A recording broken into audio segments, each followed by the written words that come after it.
চোখ রাখবো পরের খবরের দিকে। রাজ্যে সবুজ সংকেতের পর আজ থেকে শুরু হলো যাত্রীবাহী ট্রেন চলাচল।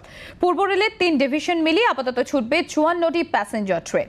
হাওড়া ডিভিশনে 30টি ট্রেন চলবে। আসানসোল ডিভিশনে 22টি ট্রেন চলাচলে ছাড়পত্র দিয়েছে পূর্ব রেল। এছাড়া মালদা বর্ধমান শাখায় 2টি প্যাসেঞ্জার ট্রেন চলাচল করবে। প্রায় 8 মাস পর লোকালের পর আজ শুরু হয়ে গেল প্যাসেঞ্জার ট্রেন পরিষেবা। বোলপুর স্টেশনে আমরা সরাসরি চলে যাব। আমাদের প্রতিনিধি প্রসেনজিৎ মালাকার রয়েছেন আমাদের সঙ্গে সরাসরি। প্রসেনজিৎ, 8 মাস পর শুরু হলো প্যাসেঞ্জার ট্রেন, কি বলছেন সেখানকার যাত্রীরা?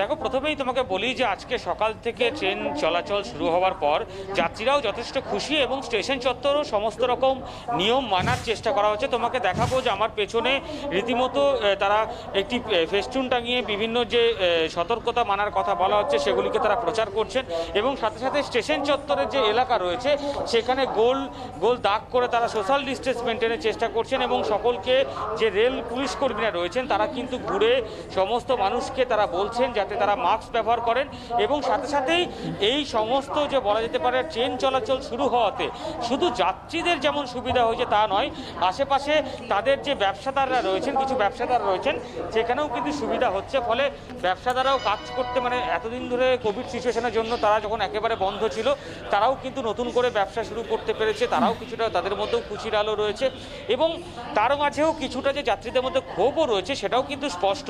কারণ বীরভূম থেকে আমাদের এই বোলপুর স্টেশন হোক বা রামপুরা স্টেশন, সব ক্ষেত্র থেকে কলকাতা যাওয়ার যে সরাসরি ট্রেন সেটা না দেওয়ার কারণে অনেকটাই সমস্যায় পড়তে হচ্ছে মানুষকে।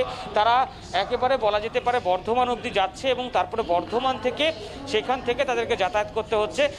ফলে কিছুটা হলেও যেমন ট্রেন চলাচলে খুশি মানুষ, ঠিক সেভাবে কিছুটা হলেও কলকাতা সরাসরি ট্রেন না থাকায় তারা ক্ষুব্ধও হচ্ছেন। এবং তার সাথে সাথে তোমাকে মূলত একটা জিনিস বলতে হয় যে স্টেশন চত্বরে যে সকল নিরাপত্তা মানার কথা বলা হচ্ছে সেগুলো সমস্তটাই মানার চেষ্টা করা হচ্ছে এবং যাত্রীরা অন্তত শেষমেশ এই 8 মাস পর লোকাল ট্রেনের চাকা গড়ানোতে কিছুটা হলেও তারা খুশি এবং তারা বলছেন যে তাও এইটুকু যাতায়াতের জন্য যাদেরকে যে বিশাল অনেক টাকা পরিমাণ খরচা করতে হচ্ছিল, বাসে যেতে হচ্ছিল বা অনেক সময় যাতায়াতের ঠিকঠাক গাড়ি পাওয়া যাচ্ছিল না, অন্তত সেই সমস্যা থেকে নিত্যযাত্রীরা অনেকটাই সমাধান হয়েছে বলে মনে করছে।